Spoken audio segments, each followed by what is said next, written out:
I believe we're flying.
Ravindra photo పెట్టారేంటి?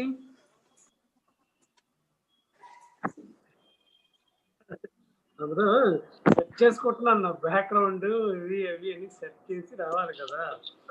Okay.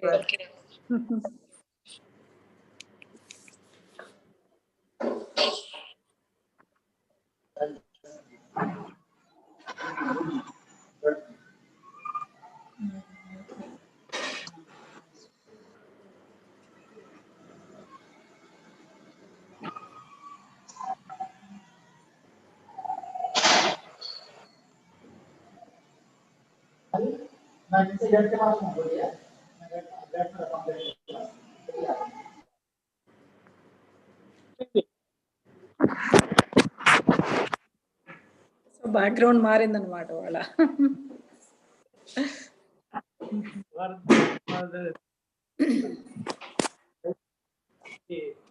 పెట్టారు అది match అంత ఇంట్రెస్ట్ ఉంటుందో తెలియదు కానీ దుబ్బాల కలెక్షన్ మటుకు T20 ఫైనల్స్ లా అయ్యింది. అవును, ఇంట్రెస్టింగ్ ఉంది. కాకపోతే లీడ్ కంటిన్యూ అవుతానే ఉంది ముందు నుంచి. ఒక్కొక్క రౌండ్ లో కొద్దిగా వెనకబడినా 300-400 అట్లా ఓవరాల్ గా 1000 మెయింటైన్ చేస్తానే ఉన్నాడు. మరి బీజేపీ డౌట్ వచ్చింది కదా.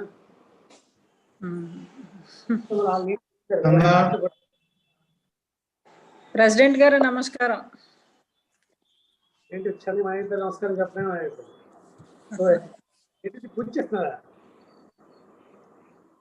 నమస్కారం ఏంటి అంటే మామూలుగా బయట తిరిగేటప్పుడు ఉండదు, ఇప్పుడు మీటింగ్ అప్పుడు పెట్టుకున్నారు. Raja, the light behind you to be turned off.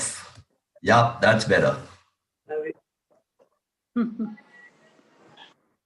అందరూ ఒకసారి శామ్ ఇంటికి వెళ్ళి ప్రాక్టీస్ చేయాలి. ఆయన ఎలాగ ఫోకస్ చేస్తున్నారు, ఎలా కూర్చుంటున్నారు చూసారా? శామ్ కరెక్ట్ ఫోకస్ వస్తుంది. రానివరేమో కదా మనం వెళ్ళినప్పుడు అదే ప్రాబ్లమ్. అడగాలి శామ్ ఇప్పుడు జాయిన్ అయితే అది ఎంత కూర్చోడు, పోట్రేయింగ్, కలర్, లైటింగ్ కరెక్ట్ గా పడ్డం, అది ఎలా చేస్తారో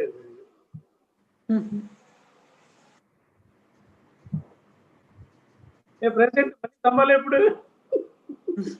మళ్ళీ ఇంకే మీకేదో బాటిల్ వచ్చిందని ఎవరు ఊరుకుంటారా?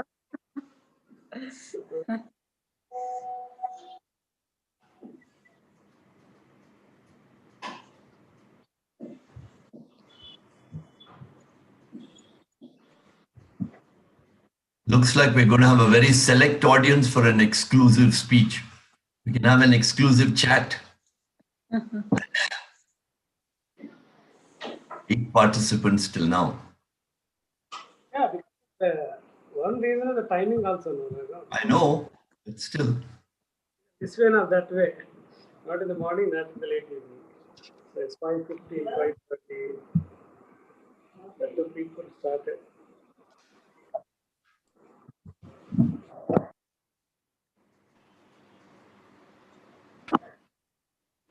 Started working, going offices of that.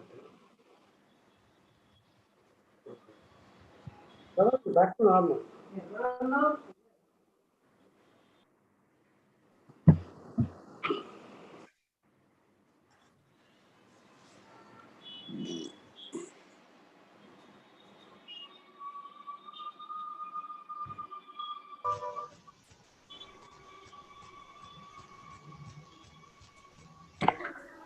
Hi, Ravi.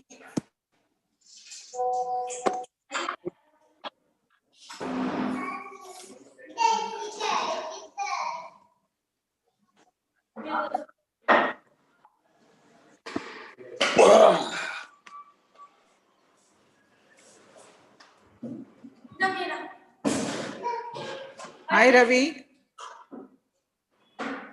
Hi, Vijay. Hi, Vijay. How are you? I'm good, Vijay. Thank you. So, Manchiga, how did you arrange this? It's a very nice thing. Today's week. All the credit goes to Raghav. Raghav, huh? Very beautiful. Waiting for this thing to. Yeah. Hi guys, good evening. Hi, Sam. Hi Vijaya. Hi, Good Sam. evening. Vijay Sam ఇప్పుడే అనుకుంటున్నాం మీ దగ్గర lighting మీ face కనపడదు perfect కూర్చుంటున్నారు ఎలా మమ్మల్ని రానివారు అనుకుంటారు ఇప్పుడు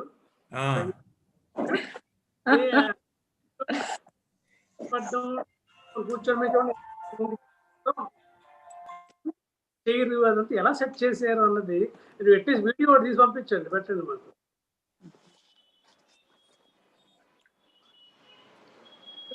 perfect ఎవరు ఉండరు సోఫాలు కుర్చీల్లో అయితే ముందుకి ఇలా తీయాలకి సగం పడుకుని సగం అంతా ఇది అవుతున్నాం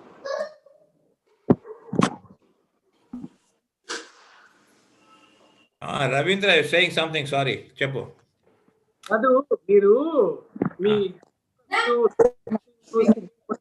కట్ అవుతుంది వాయిస్ సరిగ్గా లేదు కొంచెం బెటర్ అదండి మీరు కూర్చోవడం కరెక్ట్ గా focus lighting setting position correct గా ఉంటుంది అది ఎలాగ ఇప్పుడు రానివారు కనుక ఇంటికి వచ్చి చూద్దామంటే వీడియో తీసి పంపిస్తే మొత్తం ఎంత కష్టపడ్డావు రోజు రా నువ్వు ఒక రోజు రా నేను చూపిస్తాను అవచ్చా ఎలవుడ్ యా రా కాదేమో అనుకో hi Jagadish hi good evening Jagadish good evening మీరు నువ్వు నిత్యానంద పంపట్లేదు బాగుంటాయి అవి స్వామి Nityananda now we have a competition from K.A. Paul. K.A. Paul, yeah. నిజంగా joker boss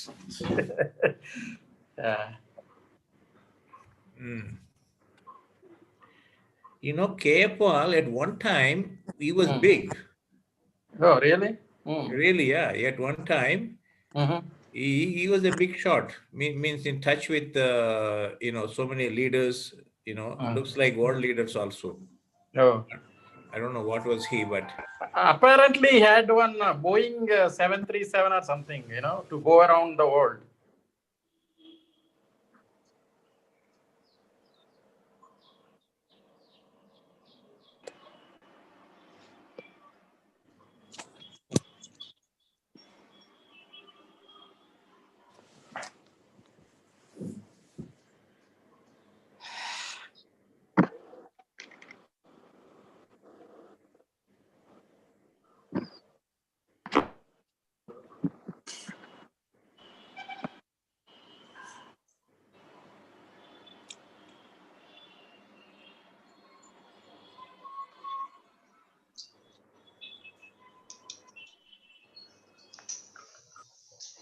Terrific. I got a message just now that as per the ex gratia scheme of Government of India, rupees 777 rupees and 24 paisa has been credited to your HDFC Bank credit card.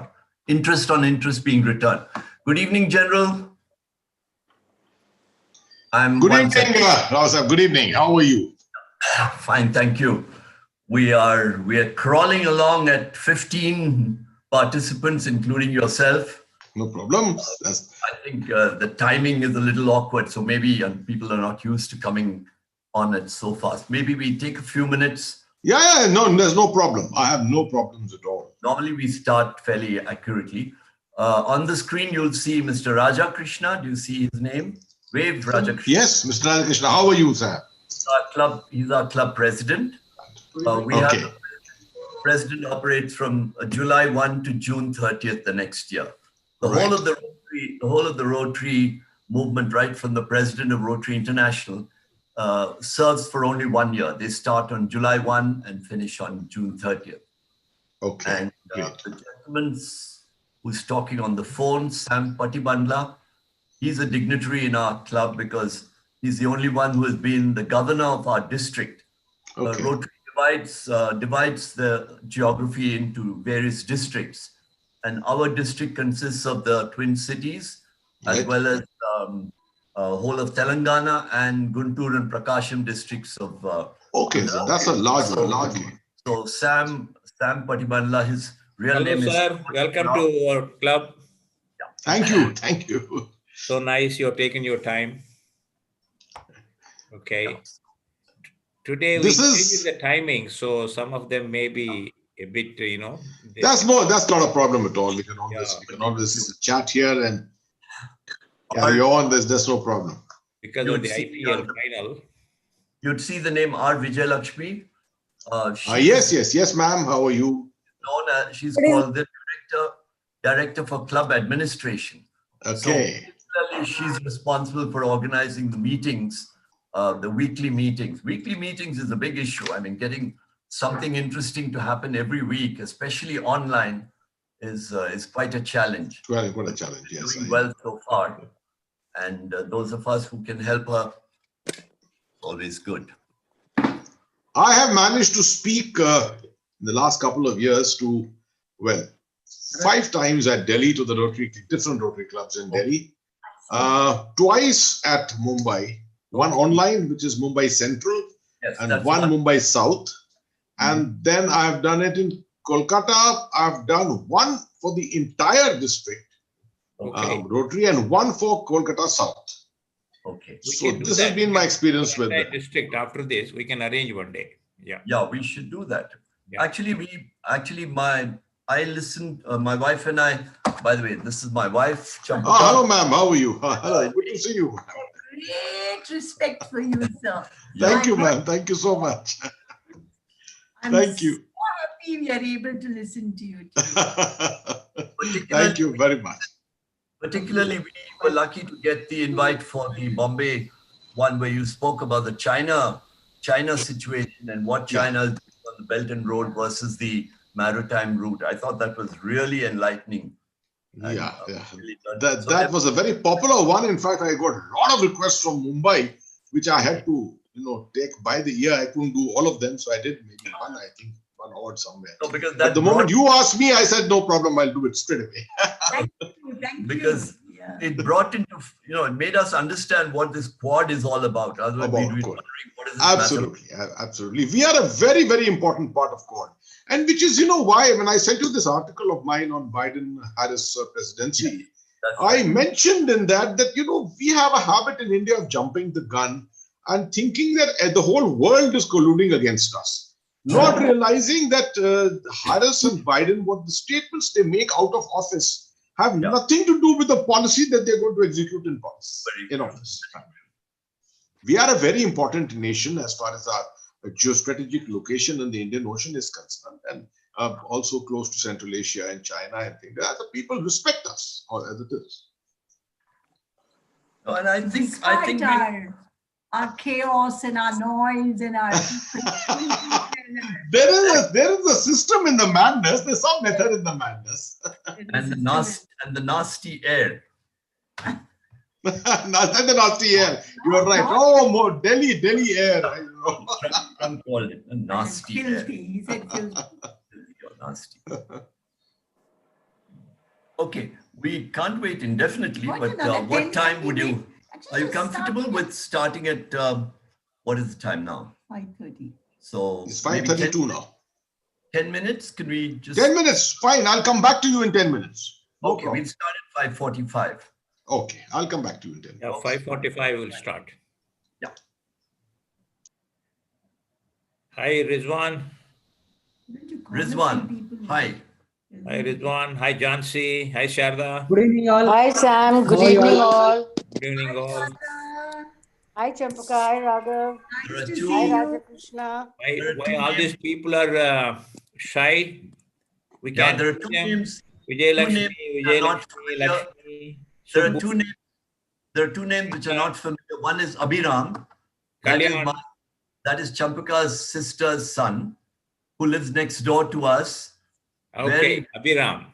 He's a political science student. In fact, he's just finishing his PhD on China-Indian relations. Oh, so wow. he's very keen to listen to this. Hi, Abhiram.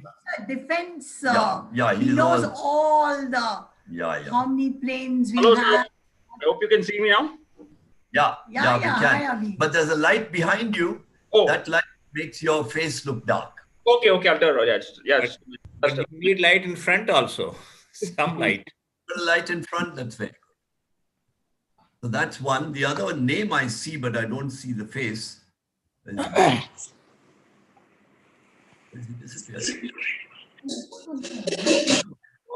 Vijayalakshmi has come. Namaste, Sam. Namaste. So nice of you.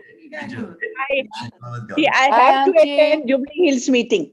Today all Hi, Vijayalakshmi. Auntie. Hi, beta. Vijayalakshmi Hi, today. Shanta. Welcome.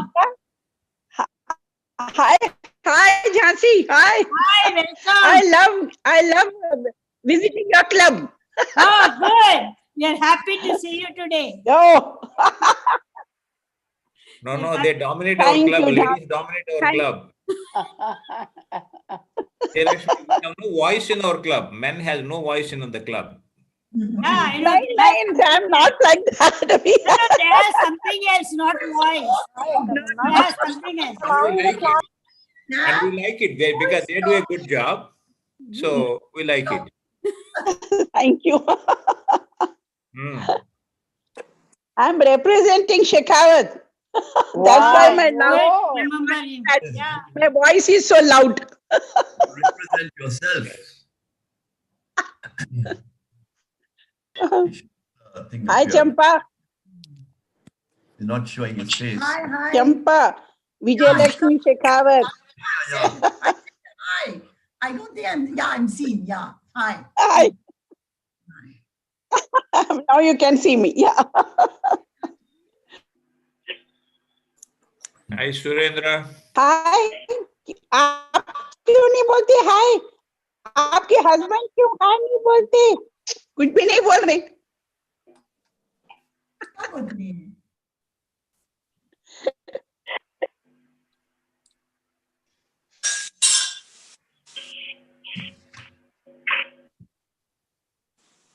Like 6 more people will join. What to do? We'll start. Yeah. Hi, Kamalakar.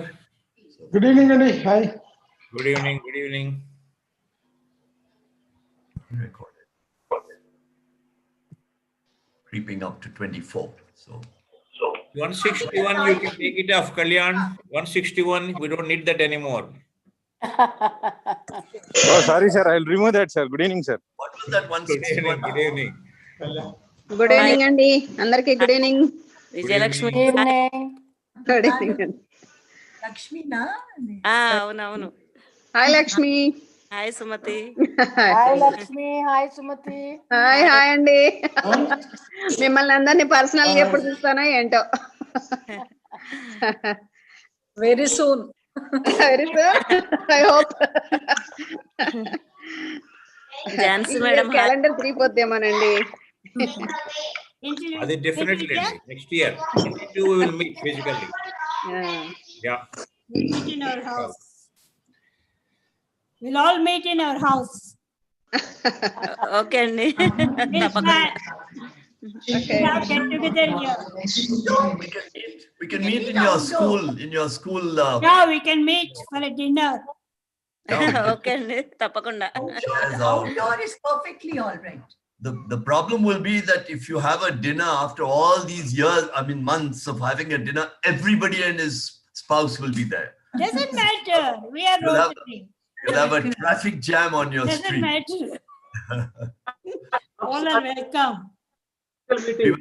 We were just remarking, Champaka and I, that since we came back from Ahmedabad, we have not eaten outside food a single day. We've not ordered in and we've not eaten out. Good, taking care. Same here, Raghav. Nothing from Healthy. That's why looking healthy. Raghav, both of you are looking very healthy. That's why. You can't see all of us to judge. You can't see us. You can only see our faces. Yeah. Hi, Sri Krishna. Governor's visit, they're having that 2 days back, Hyderabad Pulse had, Hyderabad East had, all that physical meetings with dinners, fellowship, they started already. I see.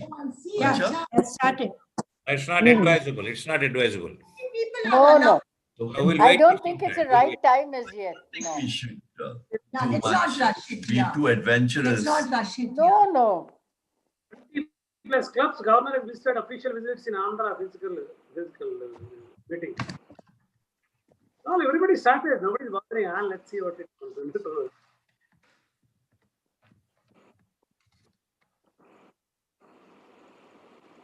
Yes, and you. So much. Yeah. Okay.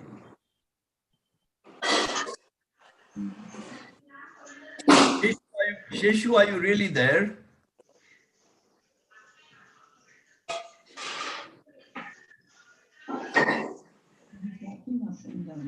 No.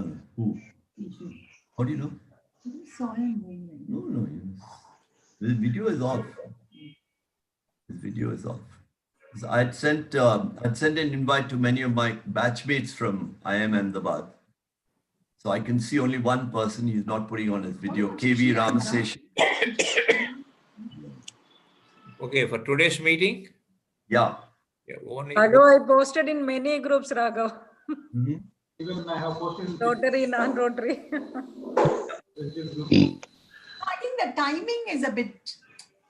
People are still working now at 5:30. Yeah, a little bit. Again, probably somebody might miss the time, I also seen it little late. Hi, Kashi. Arun, good evening. Good evening, everybody. RK, I thought you were in US. Why should I go there? You said you're leaving. Kado, until Trump confirms that he's lost the election, I will not be going there, okay? Then you don't go. I don't know. Maybe the example of at the time of Jefferson also he had a similar problem. Yeah. I think it was in year 1800. Kalahasteswarudu blessings ఉన్నాయి ఇదిగో పీపిరెడ్డి గారు మాట్లాడుతున్నారు.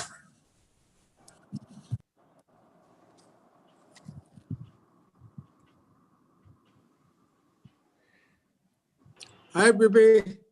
Raja. Guest వచ్చారు. Come on, let us start. Yeah, we shouldn't wait any longer.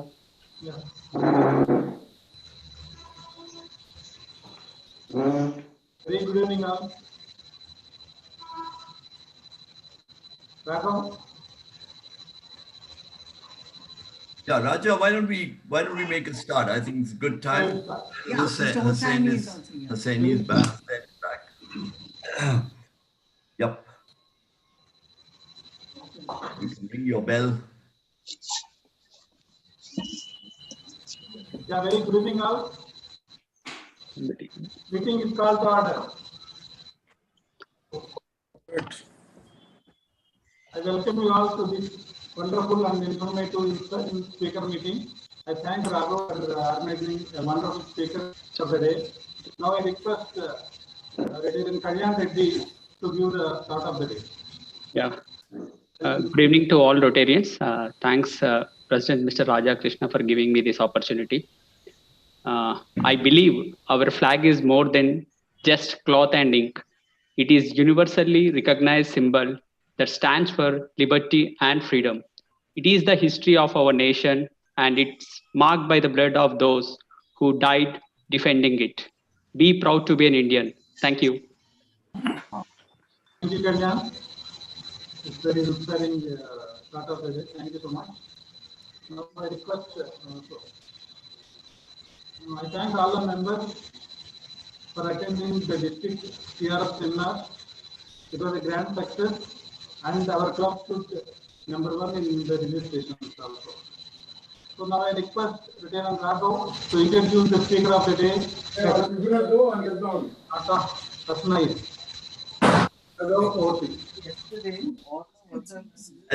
I'll just mute everybody. Yeah, please. all. Okay, so friends, a day I've been looking forward to, Champaka and I have been looking forward to for some days, is finally here with us. 1 minute, you want me to change the spotlight? Okay, we remove the spotlight. Yeah. We want a speaker view. Okay. Why is Raja still showing as a spotlight? I don't know. Anyway, let's go on. So, as I was mentioning before, a few minutes ago, when others were on the group, Champaka and I first heard General Hasnain. Of course, we'd heard him so many times on the TV, participating in TV debates, generally always on matters of security, but always on channels which were which were not the shouting brigade types.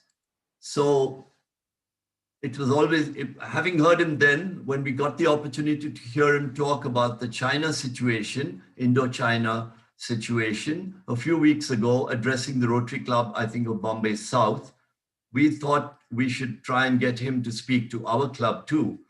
And I contacted him and he was gracious enough to accept.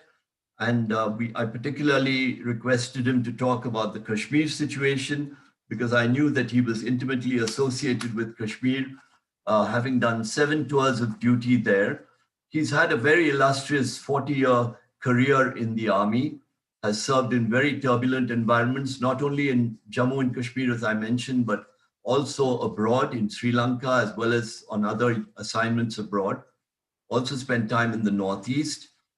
He's got a very strong academic background, having come out of Sherwood College in Nainital and St. Stephen's, Delhi, before going to the Royal College of Defence Studies, King's College London, and the Asia Pacific Center for Security Studies in Hawaii. He's been at the forefront of encouraging the adoption of what is called the scholar-warrior concept in the Indian Army. He's now even more associated with Jammu and Kashmir, having been appointed as the Chancellor of the Central University of Kashmir. He's also a member of the National Disaster Management Authority. 1 second.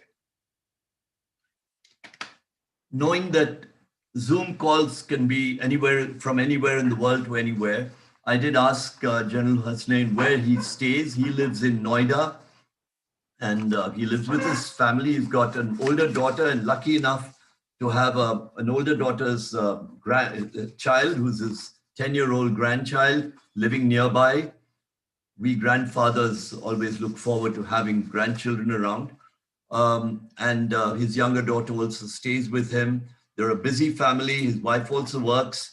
So General Hasnain, of course, is shuttling between TV studios and between sitting at his computer. I've been receiving from him links of so many articles that he's been writing almost every day on the whole strategic situation.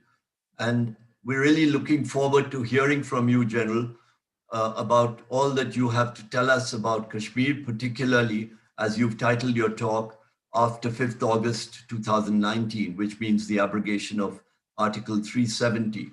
We're all many of us have been saying that Kashmir has been a thorn in the side of the whole country for 70 odd years. And is the abrogation of 370 going to be a game changer? So we'd love to hear from you. Over to you, General.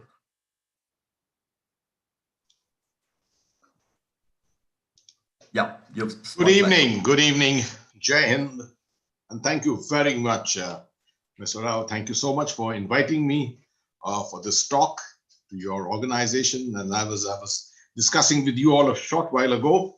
It's a pleasure to be with the Rotaries anywhere. Always very good, charming people, well-to-do people, cultured people. So I've done a couple of them in Mumbai, a couple of them in Kolkata. In Delhi, I'm always in demand with the Rotaries.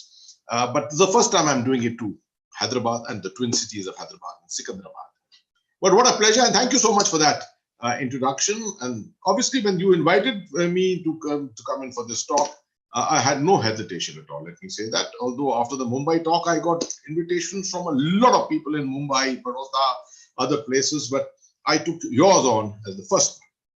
So I'm very, very happy doing this. One or two housekeeping things, even in this you have to do. Noida is not the best of places for power.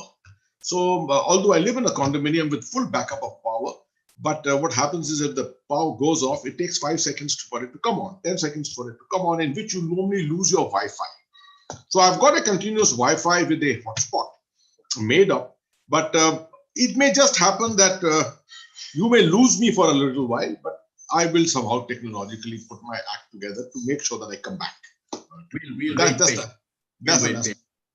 That's an aspect you have to just remember. So just give me 10 seconds to share my screen with you. I think you have disabled participant screen sharing from your end. You may have to enable that. You may have to enable that, Mr. Raghav. I don't know, whoever is acting as the, now I can, I can see.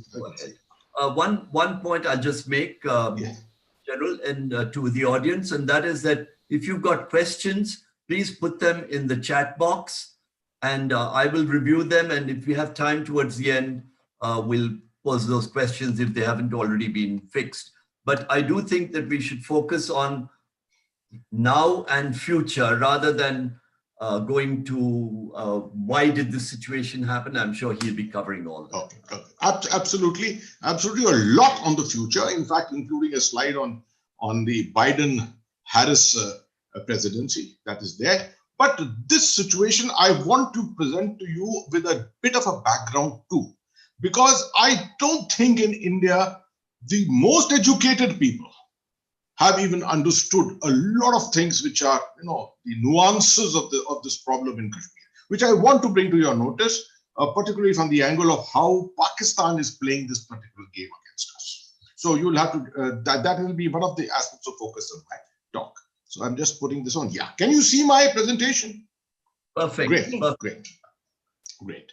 So removal of Article 370, the situation in Jammu and Kashmir and dealing with Pakistan-sponsored terrorism. As you're aware, probably, day before yesterday, we had, rather on the 7th evening, we had 2 encounters. In the day, we lost 4 of our men, killed 3 terrorists.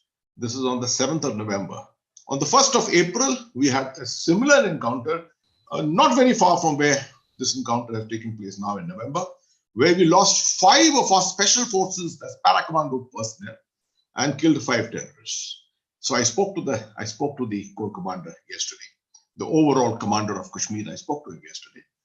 That's the position I occupied at one time, and I told him that this is my observation, that at the beginning of the season, you lost 5 men, and at the end of the season, you've lost 4 men. It doesn't matter to me how many terrorists you have killed, because terrorists can come and go. We will get them. Even if you lose a terrorist today, I'll kill him 10 days later, 20 days later. I don't like to lose my men, because this is something which we have nurtured. These are the sons of our soil. We cannot afford to lose our men. So we should do something to review as to what is going wrong in some of our procedures, even 30 years later, 30 years after this whole thing is started. And the general agreed with me and promised to investigate immediately and take suitable action. So I thought I must just start by telling you that. So, okay. I call it a prologue, the start point. This is just a broad background to it. The removal of Article 370. It used to give a special status to Jammu and Kashmir. And my perception is it was a necessity. A lot of people disagree with me. A lot of people say that, and in fact, even before the action taken by the NDA government, I was one person who was a little apprehensive about this, even with my experience of Kashmir. But I used to feel that the removal of Article 370 at any stage without consultation with the people may lead to a very, very tumultuous situation in Jammu and Kashmir. It didn't happen. I was proven wrong. It didn't happen. And I'm very happy that I was proven wrong. The second thing is the separatist vision and identity were enabled by the exclusivity that Article 370 gave to Jammu and Kashmir. You see, And after 70 years, here was still a territory in which we used to say that the UN resolutions have been overtaken by history. Pakistan attempted to use force in 47, 48, used force in 65, they attempted it in 89, they attempted it in 99. And therefore, we only go by Shimla Agreement, we don't go by UN resolutions. So why are we treating Jammu and Kashmir with any degree of speciality? That is an important aspect to understand, because the moment we attach that exclusivity to Jammu and Kashmir, it gave a sense of being different to the people, and it therefore gave a spurt to what Pakistan was attempting to do in Kashmir. That's promote a proxy war, promote separatism. It also helped Pakistan pursue that proxy war which I was speaking of. The situation after the 5th of August, after the decisions were taken, which surprised a lot of people around the world, they may not have returned Kashmir to full normalcy. I do not ever say that they have returned to full normalcy. Remember a very important statement, that is, the absence of violence is not normalcy. Absence of violence is not normalcy. There's a lot of more, many more things which contribute to making normalcy. Why is Hyderabad normal? It is normal. I mean, because there's the absence of violence. Is that the reason? No. There is an administration in place. You have the freedom to go where you want. Your children have the freedom to go in the evenings and mingle, mix anywhere socially. I mean, you have so many freedoms available to you. And that is why the situation is so normal. That's not the situation in Kashmir. But the security situation at the moment is not far from stable. I mean, it won't be correct for me to say it's far from stable, but it is still simmering. It is still simmering. And far, far better than what it was a year ago, year and a half ago. Much better than what it was 4 years ago, 2016, when the very famous Uri incident, the very famous Nagarota incident, and all these incidents took place in that particular year. Governance has become easier, even as steps towards democracy are being taken. But remember, we are very far from any situation of being able to conduct an election, because mainstream parties have taken a step back. Mainstream parties are participating in the district councils elections, which are due in December. But besides that, in mainstream other elections, they've decided not to participate. We don't know what is the future of politics, how the politics in Kashmir are going to play out. Remember, at the end of the day, normalcy in a region really is outlined by the absence of violence, the pursuit of democracy, the ability to have a political situation which is conducive to normal political life. That is a very, very important aspect which is missing in Kashmir at the moment. So to comprehend what really has happened, what the situation is, and where Jammu and Kashmir is heading today, a very brief analysis is required, and I'm going to look at the following things. First is Jammu and Kashmir's strategic importance. And to expect a general of the Indian Army to conduct a talk without a map, it should not be done normally, because maps are an essential part of our life. And we always, the moment we hear of a problem, we like to put it on a map and start understanding it. So I'm going to do that with the help of a couple of maps. The second one is, what is Pakistan's game plan? We have to take this issue apart a little bit and look at it part-wise. What is Pakistan's game plan? What are they looking at? And then, what is our counter strategy? How far have they succeeded? How far have we succeeded? What is our counter strategy? Where is the failure and where is our success?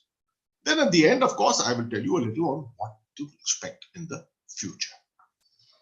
This is the same map, Mr. Rao, which you saw in my presentation on China. And this is the same map which I'm going to show you here. But I'm not going to talk so much on this map. I'm only going to talk one or two things. The common understanding in India is that Pakistan is an irrelevant nation compared to India. That it's a poor cousin created out of a partition. They have $15 billion in their foreign exchange reserves today. We have got $550 billion. That should make the difference between India and Pakistan, right? And we have the United States now looking for us, for a transformational strategic relationship with us. Well, they've got a relationship with Pakistan, with China, all right, and they've got an emerging relationship with Russia. But what is the importance of Pakistan? That over years, China, Russia, earlier the United States, have been always seeking a friendship with this country. What is the importance? The prime reason for this importance is its geostrategic location. The location given to it by God on the map of the world. Why is this important?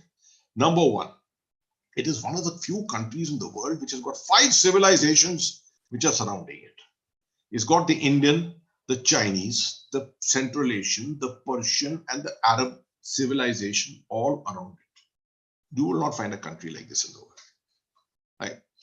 Second thing, it controls the access to the heart of Asia. This is called the heart of Asia, Central Asia, right?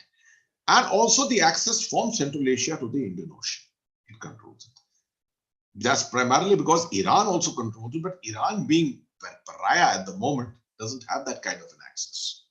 Then, without Pakistan, who can fight a war in Afghanistan? You have to come through the Pakistan route. You have to take Pakistan on board. The Americans couldn't have fought this war through Turkmenistan or Tajikistan. It had to have Pakistan on board because of the logistics involved. You can't start making airheads and putting all your logistics by huge transport aircraft. It's just too expensive. Even a country like America cannot afford it. And the last reason is that it gives China a tremendous advantage of an access through Jammu and Kashmir through Pakistan to this portion of the Indian Ocean, which is very important for China's energy security. From there, here comes all its energy. And therefore, to secure the base, the Chinese want to have their presence at Chabahar here. They have their presence at Djibouti here. So this area of the Northwest Indian Ocean is under their control. At least they feel it is under their control. And these important routes from here, going through the Sea Straits of Malacca to the East China seaboard, although they are very important for the economy of China, but they do not become so relevant if this route has been developed over land. This is through the China-Pakistan economic corridor. Okay. Another map, just to give you broadly Jammu and Kashmir. I'll show you a map after this. Now you see this map, 1st of October 2019, you see the whole of Jammu and Kashmir. Ladakh is all here, Gilgit-Baltistan, Aksai Chin, all part of Ladakh. This is what the Indian map is now. And this is Jammu and Kashmir, including Mirpur, Muzaffarabad, Kotali, all these areas of Pakistan occupied Kashmir. Everything is included here. This is the map we claim as per the 22nd February resolution of 1994, where the parliament came together, Mr. Narasimha Rao, Mr. Vajpayee came together, the BJP, the Congress got together, and they passed this resolution that all territories of Jammu and Kashmir, which were under the Maharaja of Kashmir, belong to India, and India will aspire to get them back. And that's why this map has been created on the 1st of October 2019. But before this map needs to be understood. That is the virtual map. This is the reality on ground. And let me explain 2-3 things to you. Regions on this map, who's control over which, and the borders. This is the Kashmir Valley. This is the Jammu region. This is the area called Jammu and Kashmir Union Territory now. This is Ladakh, the second Union Territory. J&K divided into 2 parts. This is Pakistan occupied Kashmir, the sliver of territory here. Well populated. This is Gilgit-Baltistan, not so well populated, only 1.5 million population on a huge area such as this. Colloquially, the area is all called Pakistan occupied Kashmir. This gray area here you see is called the Shaksgam Valley. Shaksgam Valley is the area of Gilgit-Baltistan given by Pakistan illegally to China to construct what is called the Karakoram Highway. The Karakoram Highway comes from here and comes like this. It's now been converted into the China-Pakistan economic corridor. This is the Siachen Glacier, and at the end of my talk, if I have time, I've got one slide specially kept for you to explain the Siachen problem. And this is the area of Aksai Chin. What does Aksai Chin problem really say? I thought I'd just let me mention it to you. The Chinese have constructed a road here in 1956. The road from Lhasa to Kashgar, so that the Chinese could have their control over Xinjiang, the area in which they're having a lot of problem with the Uyghur Muslims at the moment. So this area with this road was constructed through Aksai Chin, which is Indian territory. But the Chinese decided that no, they put a claim to this territory and actually fought the 62 war and came forward to Chushul and all these areas and gave depth to that road so that we could not go and sort of disturb that road. And they have stayed there ever since, and they've got their claims further, which is why the current Ladakh problem is on. What are the borders here? This is the first border, green border on the Jammu region. It's called the international border. No problem here. But the Pakistanis call it the working boundary and not the international border. They say even this border may require some kind of a final settlement. Then you have the pink line here, which is called the line of control, LOC. This is occupied by the Indian Army on our side, by the Pakistan Army on their side. Incidentally, the line, this IB is not occupied by the Indian Army. It is occupied by the BSF. Right? Army only comes there if required in war. This is how a LOC is occupied by the army on a permanent basis. And it's an eyeball to eyeball contact. And this line is properly delineated, properly designated on the map. And we have signed on the dotted line under a Suchetgarh agreement of 1972. Right? So there's no problem, but there is a lot of instability in terms of the situation here. We are always fighting at each other. There's infiltration taking place and all kinds of things here. Right? Then here north, we've got this place called NJ 9842. From 9842 up to the north here is a line called the actual ground position line, AGPL, 121 kilometers along what is called the Saltoro Ridge, which is one flank of the Siachen Glacier. And I will explain that to you separately. And here, don't go by these lines which have been constructed, but in reality, there is no line. The line of actual control, LAC, that's the difference. Just remember, it's a general knowledge point. LOC in pink here, the LAC in red here. The LAC is non-existent actually, because the Chinese and the Indian side have not come to a common perception of where the LAC is. So we have a perception of the LAC, the Chinese have a perception of the LAC. Our perception goes into their territory, their perception comes into our territory. So as a result, every other year, we have our patrols going in, they have their patrols coming this side, and we've been clashing with each other, but we have not fired a single shot over all these years, except when it happened in Galwan, where again, without shooting, 20 Indian soldiers died, and a fair number of Chinese soldiers, undeclared so far, also were killed.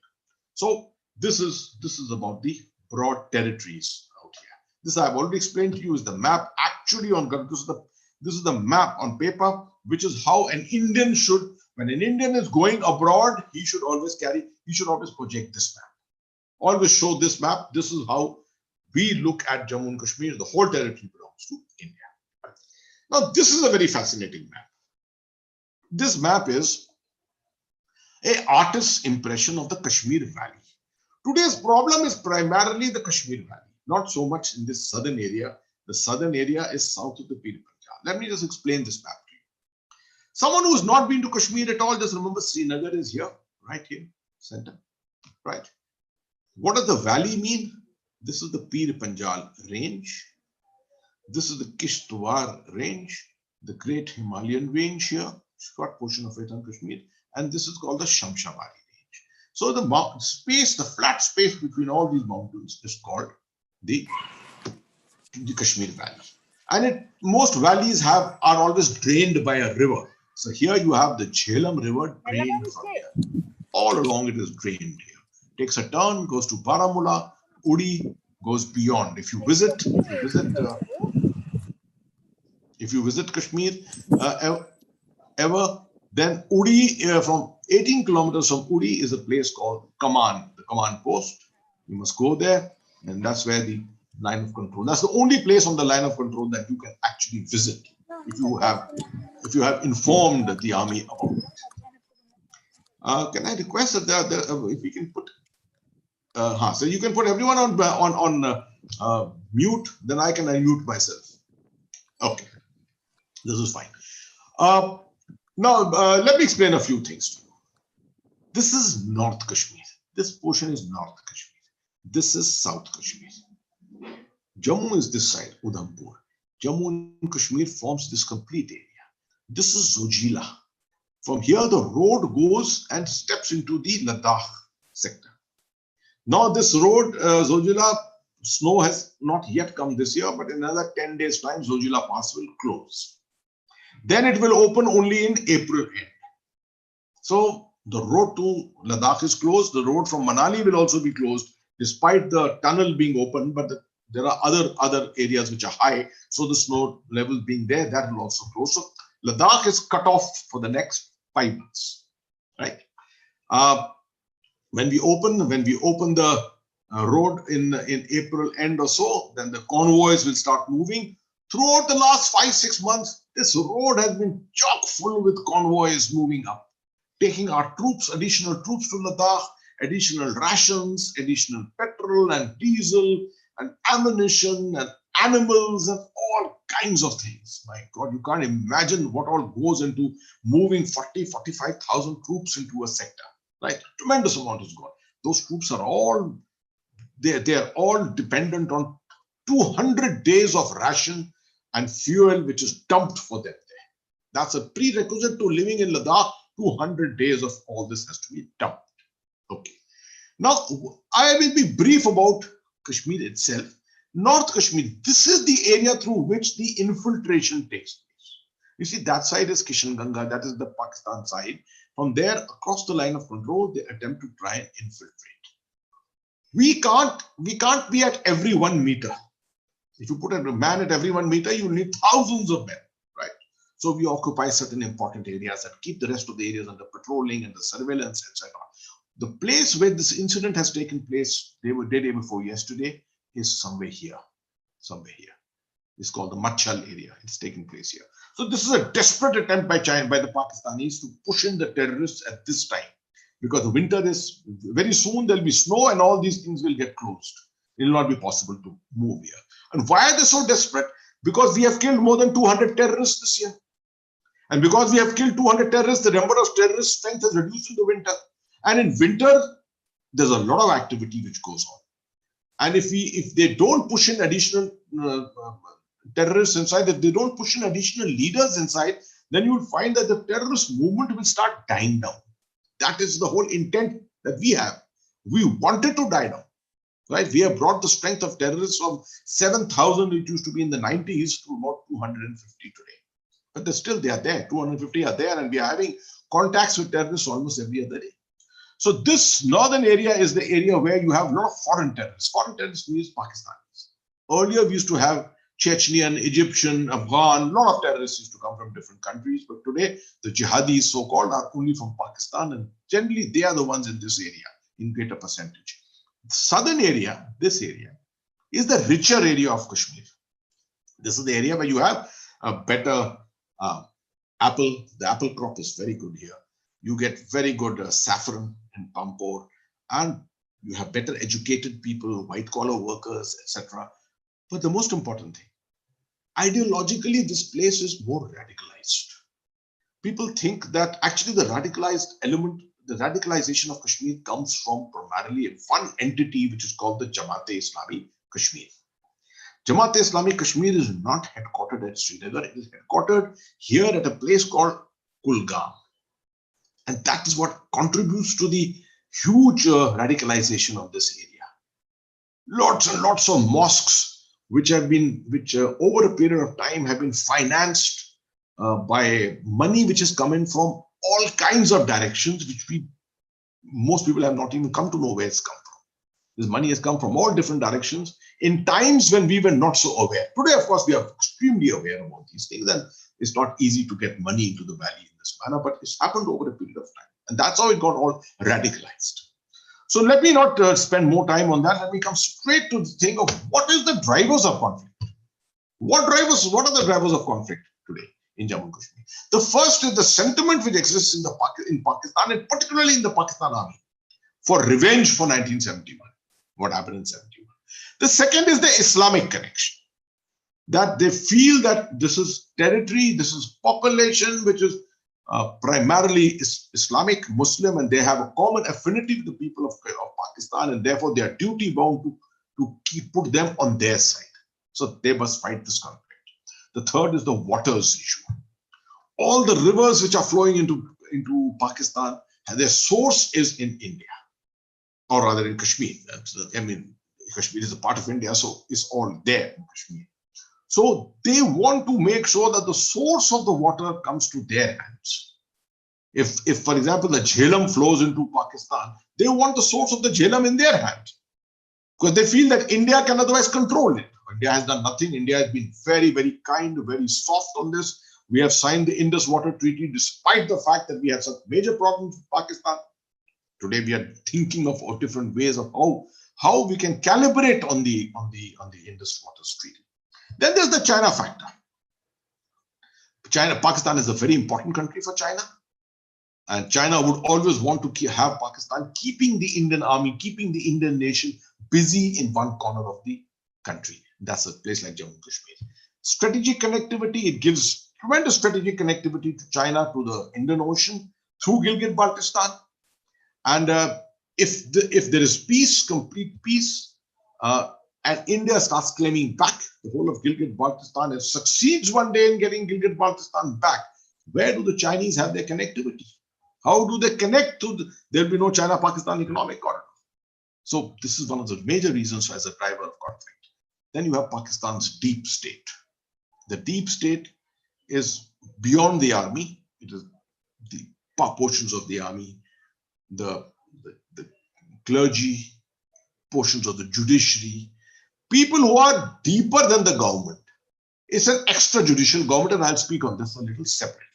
And the last is, they're worried about the strategic confidence of India, the rising strategic confidence of India. This decision to abrogate Article 370 actually sent an indicator. Before that, the Balakot strike, before that, the surgical strike, the handling of Doklam in 2017, the killing of Burhan Wani in 2016. All this has led to a perception prevailing on the other side that India is getting more and more strategically confident. And therefore, one day it may attempt to do something on Pakistani territory like Gilgit-Baltistan. And that is why one of the reasons which I ascribe to what is happening in Ladakh today, that the Chinese and the Pakistanis together decided that it was necessary to cow India down. That's one of the contributing reasons. But the age-old strategy which Pakistan has played is that after 71, in 72, they signed the Shimla Agreement. But Shimla Agreement, it basically meant that both countries agreed to make it only a bilateral affair. No second, third party, no UN coming into it, nothing at all.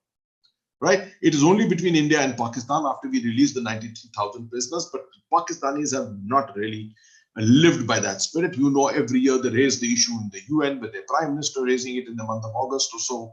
Or internationally around the world, they keep talking about Kashmir and what India has done and why India has not agreed to the UN resolutions, etc. All this is not supposed to be done under the Shimla Agreement, but Pakistan does it. Right? In 1977, Ziaul Haq overthrew Bhutto. Civilian government came to an end in 5 years. And then a thing called Zia Doctrine, which is being played till today and will be continue to be played. That doctrine came into place. What is that doctrine? The doctrine is essentially that Pakistan cannot match India's army. It's too big. Pakistan cannot match India's economic strength. It's just too big. So how does Pakistan achieve any revenge for 71? Well, one of the ways it does it is it has to achieve parity with India by being nuclear. And Pakistan is nuclear. That's why they went hammer and tongs after acquiring nuclear technology by any means, all kinds of means that they acquired it, to overcome the asymmetry between India and Pakistan. In very, very brief terms, in very, very simple terms, when two nations are, both nuclear, one nation may have 100 weapons and the other nation has got 10 weapons. There is still parity between the two. Because I may destroy 30 of your cities, but you have the capability to destroy 5 of my cities. That's not acceptable. But at the end of it, remember, nuclear weapons are only weapons of deterrence. They are not weapons of war fighting at all. Right? The last is Pakistan knows that it cannot defeat India on the conventional battlefield. It will not give a situation. It is hopeful that the escalatory ladder, the escalation will always be controlled. That is why something like Pulwama, killing of 40 CRPF soldiers, it knew that India will strike. It knew that Pakistan has to do something to regain some of its pride, but it also probably appreciated that it won't go beyond that. Sometimes they may go wrong in their calculations. But what they've decided is that they will not look to conventional war, which means a war of tanks, a war of guns, a war of... It will not do that. What they will do is they will launch a war by 1,000 cuts.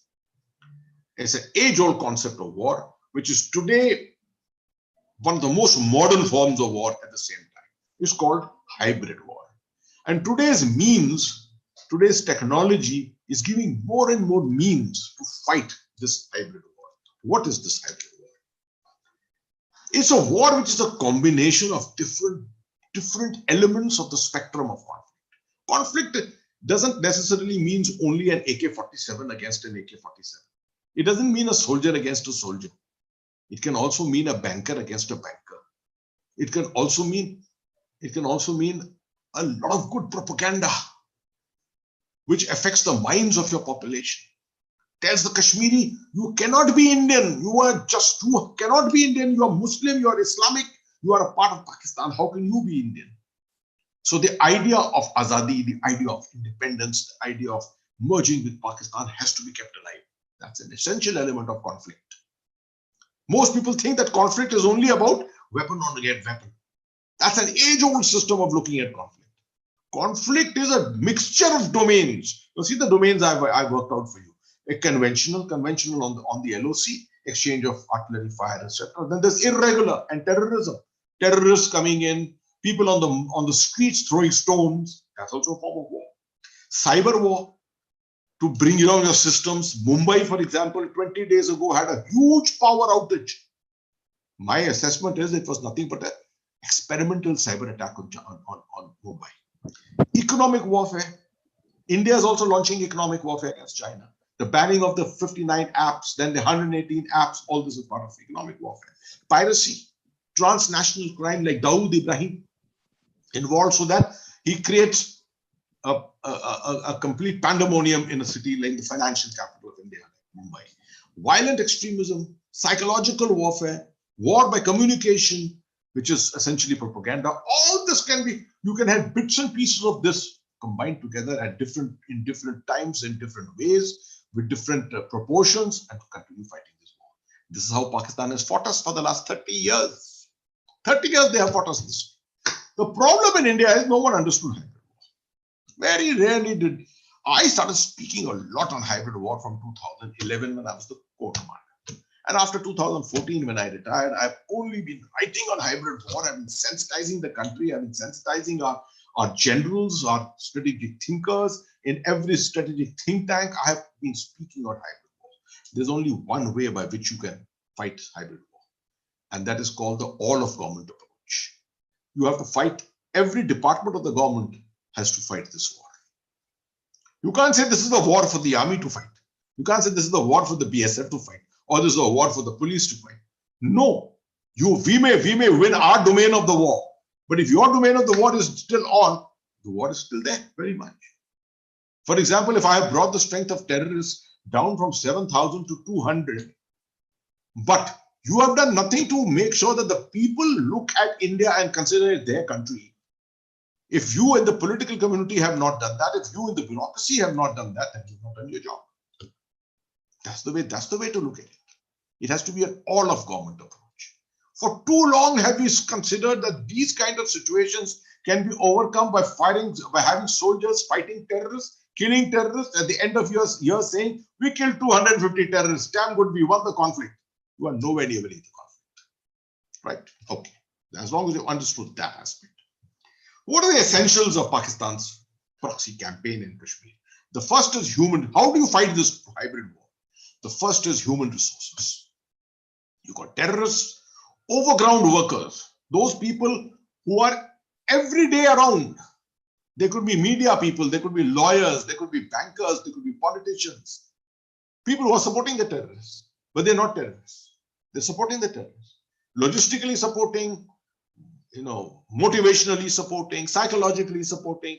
And they're coming in as a commander in Kashmir. They would come to me, they would have a cup of tea with me, they would even dine with me at times. But at the end of the day, they were always working against me. Right? Then you have ideologues like Gilani. You have local recruiters, you have media people, you have logisticians, safe houses. The cost of a safe house has gone up tremendously today because of the pandemic. Okay. Now, wherewithal, you need guns, you need ammunition, you need IED, improvised explosive device material, you need cars. If you have to create a car bomb, it's not so easy to put a car bomb together. It takes you a couple of days. You need an expert to come and put that car bomb together. The car bomb for Pulwama took a month and a half to create. 300 kilos of explosive went into it. Where did this explosive come from? It has to be carried from somewhere. So you need a system for it. You need a network for it. There. Finances. How can you can't fight a war against India? You can't fight a proxy war against the Indian army or anything without money. So the money has to come. A steady flow of money has to be there. Physical cash, bank accounts, foreign transfer, hawala, drug traffic. All of a sudden, drug traffic has gone up hugely in Kashmir because all other systems have been put under control. The NIA has gone after them since 2017 and put everything under control. Achieved a tremendous amount, but they are finding ways by doing it through drugs. Selling of drugs, getting more and more people hung up on drugs. Drug is a major problem in Punjab. It's a major problem in Kashmir. And therefore, this acts as this is the conduit for flow of money. Ideology, extremist radical Islam, Ahle Hadith, which is the Wahhabi strain. It comes from Saudi Arabia. Clergy, the clergy of Kashmir has been changed. You won't find a clergyman who's a Kashmiri. You'll all find UP people, Bihar people, Jharkhand people who have come there, and they are all from the Ahle Hadith, side of Islam. Rabble rousers, Urdu media, literature of all kinds, and the most important thing which makes a huge difference today, social media, which is why the 4G has been closed. A lot of people are criticizing the government of India that why have you robbed the people of this basic human right, which is social media. And the government of India is not being able to justify it sufficiently. A lot of people internationally, when I traveled all around the world after the decisions, people were after my life, why is India so hell-bent on keeping these people without their basic rights? Social media is a basic right today. I said, social media is your basic right as long as you're using it for good purposes. But if you're using social media to fight your own nation, then I'm sorry, it is not your human right. It's not your basic right. Right? And even today, the 4G is not completely open at the moment. So these are some of the essentials through which this whole conflict has been fought. But the most important part in this conflict, in any conflict in the world, there is a terminology called the center of gravity, around which the whole conflict rotates. If you axe that center of gravity, if you defeat that center of gravity, neutralize it, you will win the war. If the enemy neutralizes your center of gravity, he will win the war. The center of gravity in this case is common. It is the people of Kashmir. He who gets the people on his side will win this war. You may do everything. You may kill terrorists. You may cut down the OGWs, overground workers, and cut down the finances. But if the people are not with you, at the end of the day, this war is not going to end. This is applicable to this kind of a war anywhere in the world. You see that? You see Northern Ireland, exactly the same thing happened. And don't try and compare Israel-Palestine conflict to this, because a lot of people in India do that. Why don't we do what the Israelis do? The Israelis are fighting a nation such as Palestine, which you know what Palestine's capability is, right? Pakistan has an army of 650,000. Does Palestine have that? Right. So let's not compare apples and oranges here. Okay. Now, what is the deep state? I mentioned the deep state to you. The deep state in Pakistan is this organization, which is invisible, but it consists of essentially the army, which has got the control on foreign policy, on finance, on home affairs. It's a clandestine government made up of hidden, people, covert networks of power operating independently, which is what you can see here, mentioned here. I mentioned all that for you here. Covert networks of power operating independently of a state's political leadership in pursuit of their own agenda and goals. You see the Pakistan Army generals, they're not like me.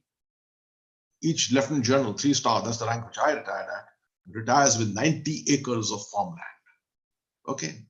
He looks for corner plots and he looks for all kinds of things. He's got business houses. He sets up business. You just seen what's happened to one of the Pakistani generals who was the advisor to Imran Khan.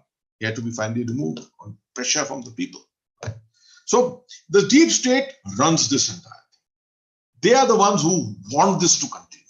A slow simmering thing, because that is what ensures it feathers their net. And they seem to be convinced that India is in a deep bind and that they can get the better of India.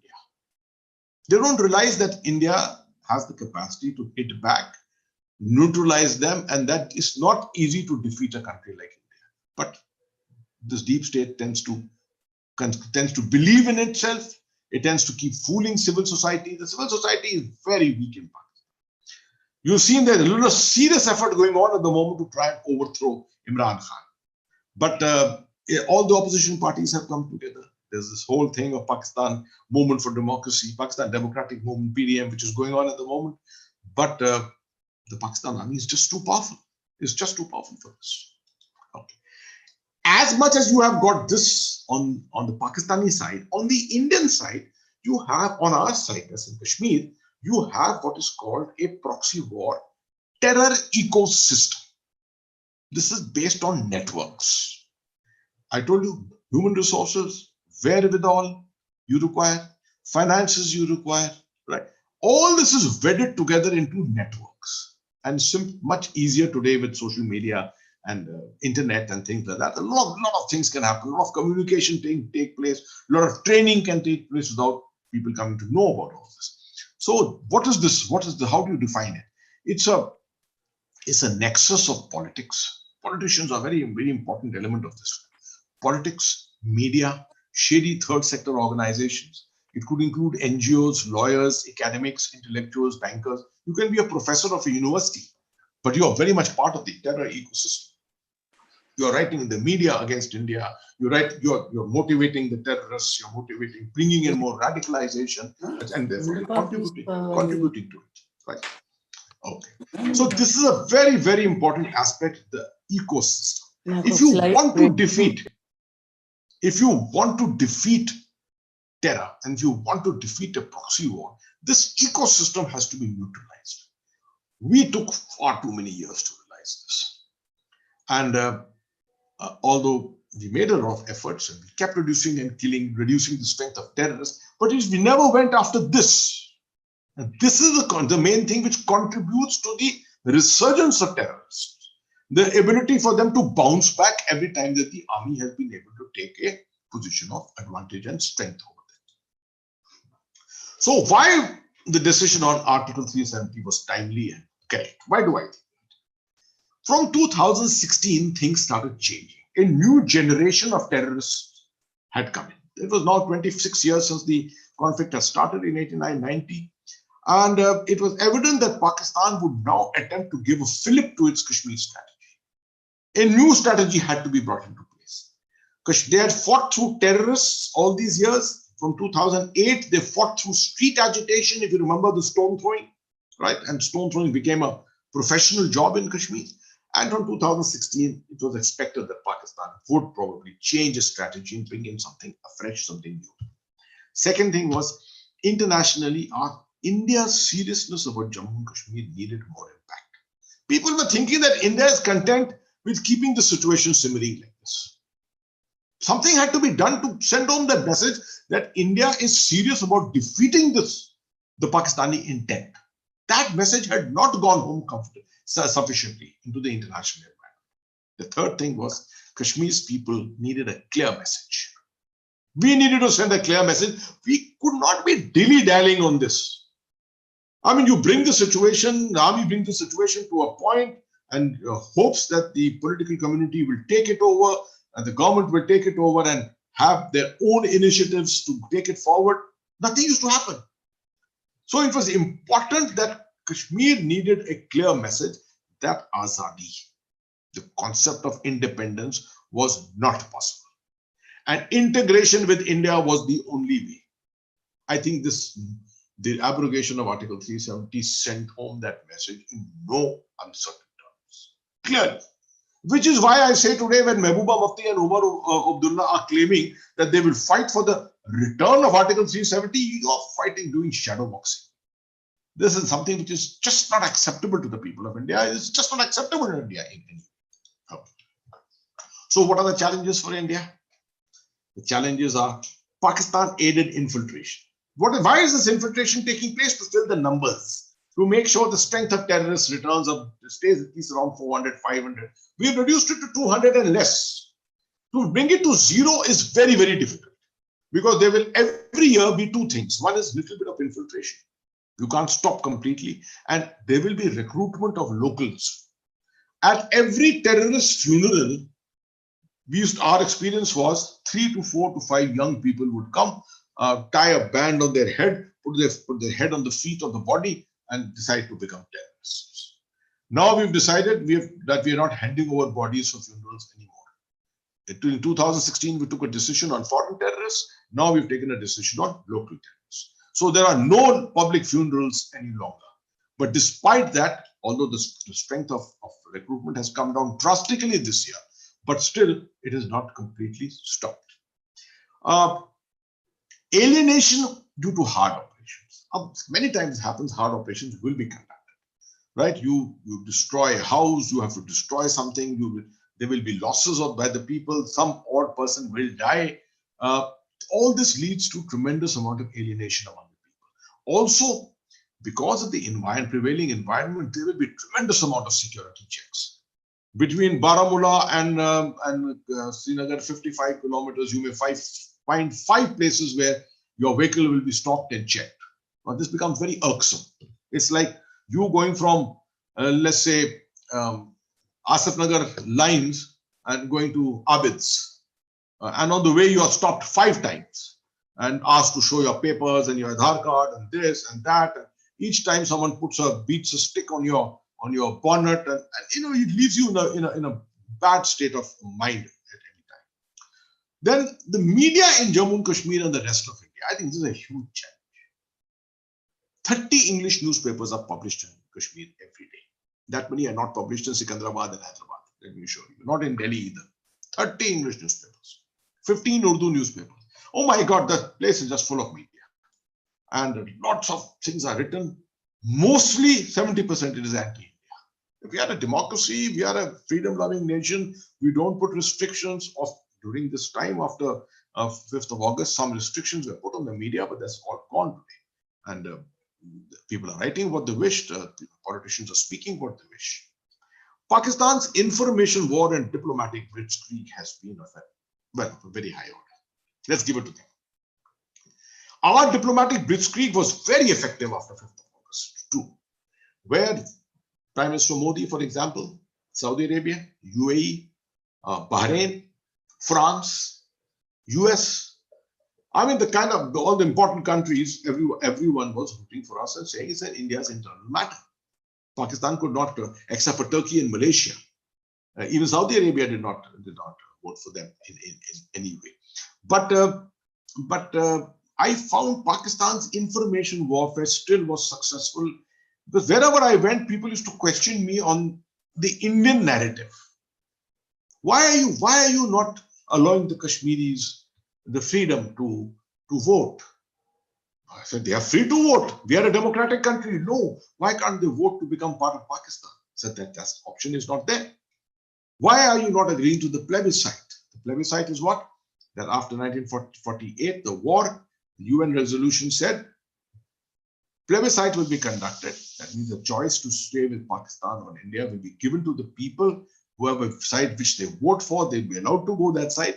But it will happen provisionally only after the forces which have committed invasion aggression on the state of Jammu and Kashmir, they withdraw. Now, our point of view is very, very clear, and this needs to be understood by everyone. India has said very clearly, instrument of accession, 26th of October, 1947, the Maharaja of Kashmir signed in favor of India. It was countersigned by Lord Louis Mountbatten, the Governor General of India. So who owned Kashmir at the time when the war started? Obviously, India owned it. So who committed aggression? Obviously, Pakistan had committed it. So if Pakistan has committed it, it has to withdraw its army from all the areas of Pakistan-occupied Kashmir, and then a plebiscite can be conducted.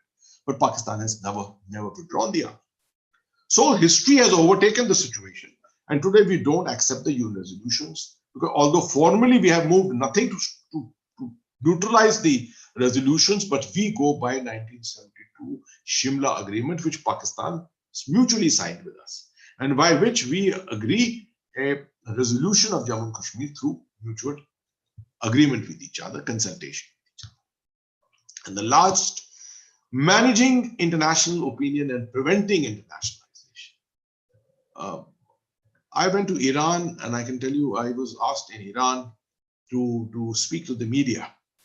I asked the Indian embassy to speak to the media. I went in front of television, the Iranian television and print media, etc. All the questions which were asked from me appeared to have come from Pakistan. There was no Indian perception there prevailing. So Pakistan has done a lot of hard work on this management of international opinion, etc., all around the world. We need to do much more of this, much more. So what has shell-shocked the Pakistanis? What has shell-shocked? Firstly, they are threatening the abrogation of Shimla Accord. They have not formally done it, but they are threatening it, right? And they perceive the effect of India's financial clout. They know India's got a lot of money, notwithstanding the COVID situation. Today, we have the reasonable amount of money. We can put in money into Kashmir, but that must be used very, very correctly. Kashmir is otherwise a basket case for corruption, and we must ensure that whatever we put in there has its fullest effect. Failed diplomatic offensive, although on one side it has succeeded in its information offensive, but it has failed in this diplomatic offensive of trying to get the major powers, important countries of the Islamic world on its side. It's finding rekindling of Jammu and Kashmir difficult. That's what it is attempting to do today. In the last 10-15 days, this is the effort it's trying to do. But it finds it's run out of people there, it's run out of money there, it's run out of networks. And without all this, it's very, very difficult to get things going. That is why we are hoping that we have a reasonably stable winter, and next summer we will take on the infiltration, we will take on the terrorists in case there are any more created. And maybe if this situation goes like this in the next 2 years or 3 years, we hope to be in a much more advantageous position. If Pakistan is fearing an emboldenment by India over Gilgit-Baltistan, then Pakistan will fight Kashmir. This is because of the statements made by our army chief, statements made by our defense minister. It is also seeking a greater Chinese and Islamic role. You see, now it's not ditched, it can't ditch Saudi Arabia. It's got too many things going with Saudi Arabia, but it's attempted to bring Turkey on board, bring Malaysia on board. But the rest of the Islamic countries, OIC, is not biting on this at the moment. So what India is doing and what it further needs to do? Firstly, the control of infiltration. This year, only 30 terrorists have been able to infiltrate so far.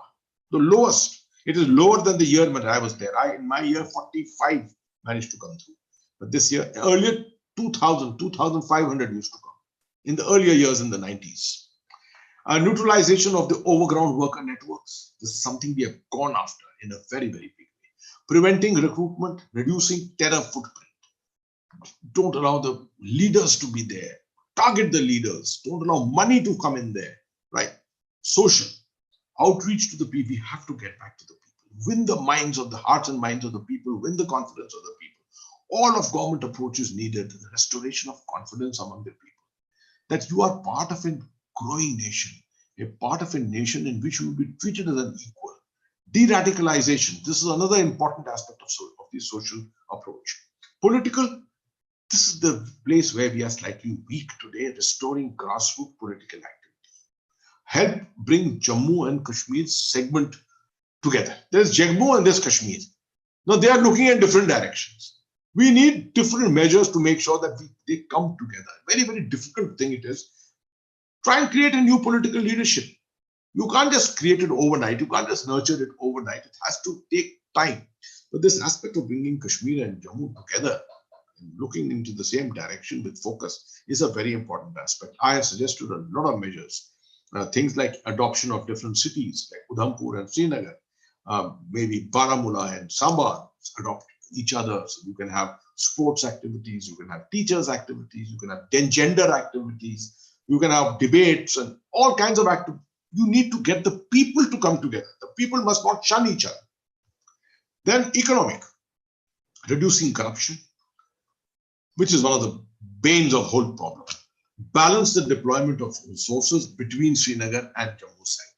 You see, there's a whole acquisition from the Jammu people that all these years, and this is one of the reasons why there's such a schism between these two sides, that they always accuse the Kashmiri people of having taken away all the resources and deployed them into the valley. Of course, inviting investment with incentive. Now you're seeing land laws are changing. The government of India is not in any way regressive in its approach. It will ensure that it will allow land exchange, land ownership, etc., for people who are coming with money.